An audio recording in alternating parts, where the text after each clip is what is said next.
Good morning. We are extremely pleased that you are here. It is good to come together for the purpose of co-creating. Do you agree? Yes. You're knowing what you are wanting. Yes. It evolves, doesn't it? Yes. You like the feeling of desire? Yes. If you say yes, and two of you did, then that must mean, it does mean, that you believe that your desire is possible. You believe that the full manifestation of it is happening.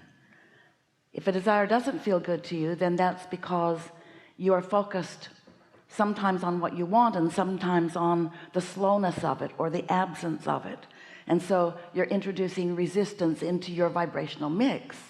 And when you introduce resistance into your vibrational mix, I want it but I don't have it, or I want it but it is difficult, or I want it but I've wanted it such a long time and it has not been coming, or I want it but I'm not certain if I should want it, or I think I want it but I'm not sure if I want that instead. In other words, there are things that you think that are in contradiction to your desires, and when you carve out those thought pathways, a thought pathway this way, a thought pathway that way, then you introduce unnecessary resistance and hindrance into your equation. Mostly what you do, better said, the way to describe what you are doing in better words, is that your desire is a vibrational frequency, and your beliefs about that desire are also vibrational frequencies.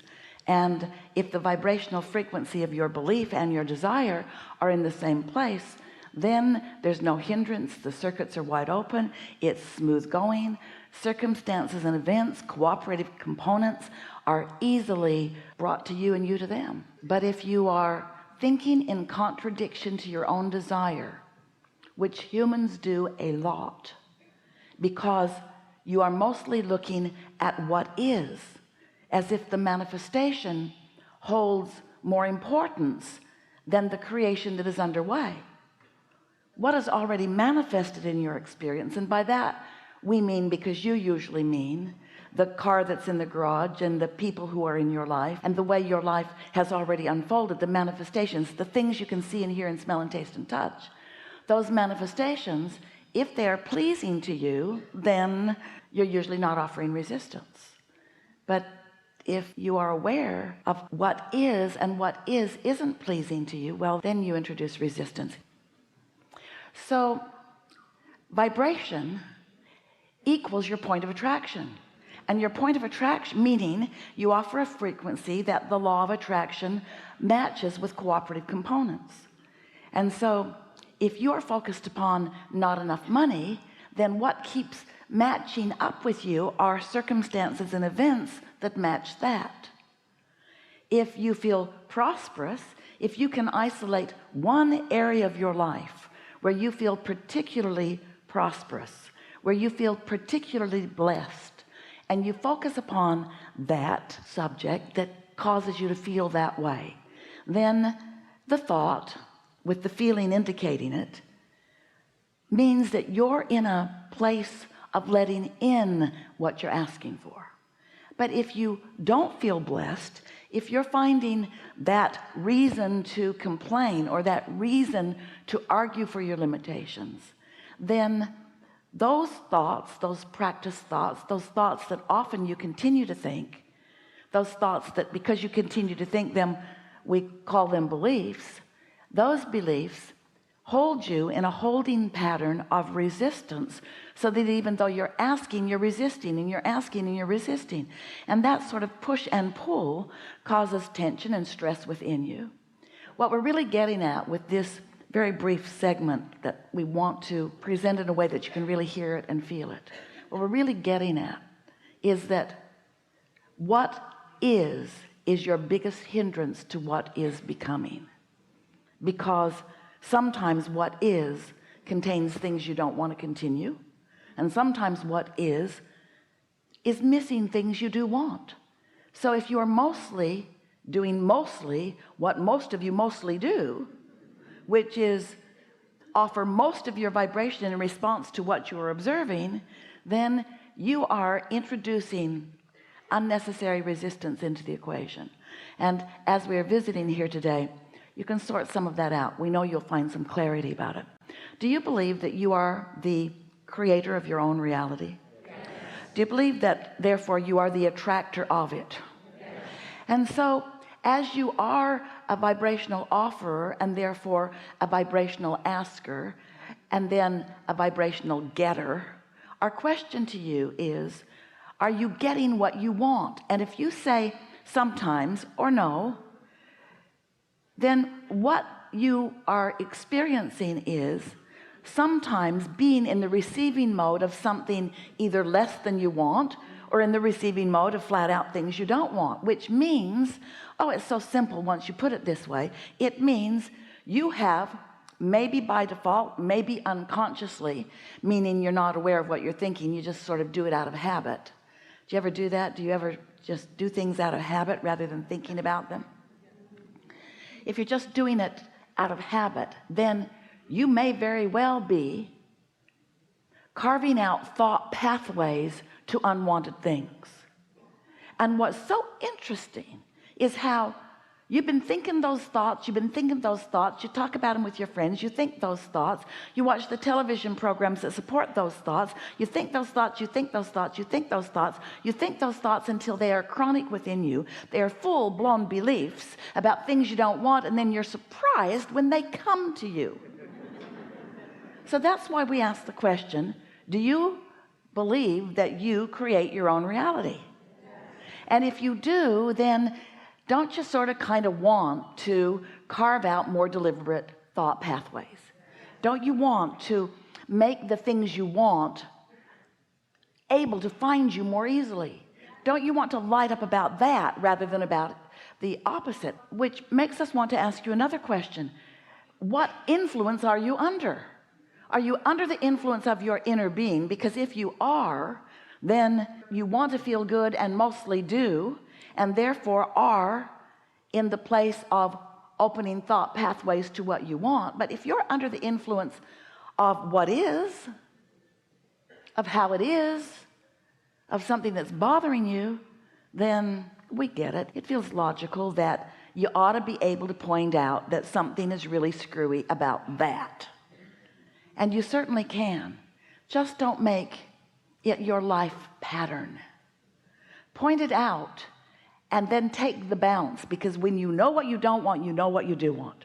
So you could very well say, I don't want that. I sure don't want that. I really, really don't like that.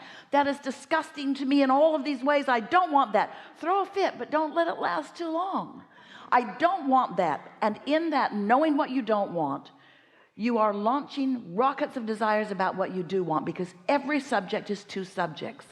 And the intensity with which you don't want something is the same intensity with which you do want what's on the other end of that stick.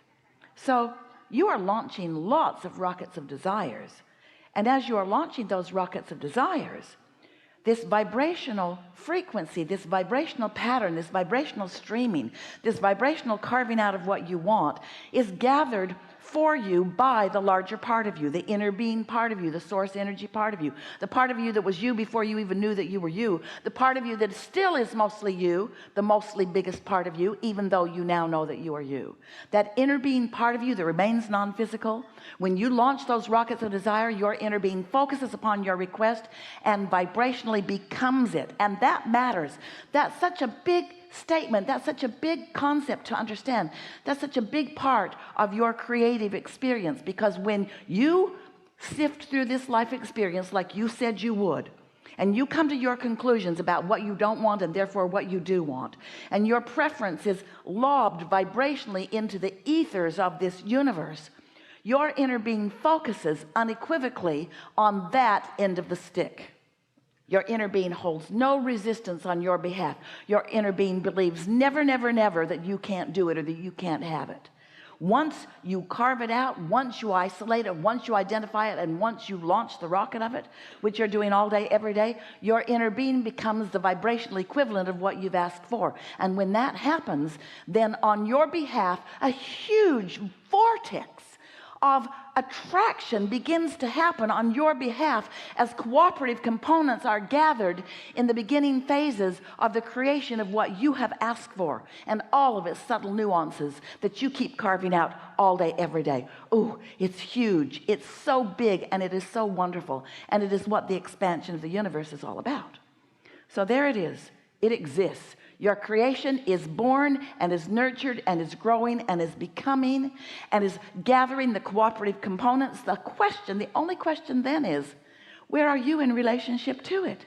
If you're frisky and happy and feeling really good, then your vibrational frequency is about that, and there's not much resistance in your experience, in your equation. And then it's likely that every day, many moments of the day, you will receive impulses, feelings to move and act, impulses to think about things. You'll be in on the juicy, deliberate, delicious unfolding of your own creation. You get to then be a witness to what you have set into motion, what your inner being has carried a good way, 99% of the way, in fact, what your inner being has carried a good way for you. And now your only work, step 1 happened, you asked. Step 2 happened, all of that we just described. Step 3 is you got to be in the receiving mode of that, not in the receiving mode of more of the absence of it. And how do you know when you're in the receiving mode? You feel good, you feel satisfied, you feel eager about it. How do you know when you're not? How do you know when you're opposing your own desire? Not just your desire. Think about how much has happened that you're opposing. You're not just opposing a simple little idea of something. Oh, I thought I wanted it, but it's not like that. You're opposing the entire universal forces that are orchestrating on your behalf. You're opposing something so big, and that's why you feel so bad when you do it. Now you know everything we know that matters. Now you have the operating tools to create your own reality in the way that you want it to be. We're eager to visit with you, to co-create with you, to fill in any gaps in what you understand, to take thought beyond what it has ever been before. We're eager for this day with you. What do you want to talk about? It's going to be a really good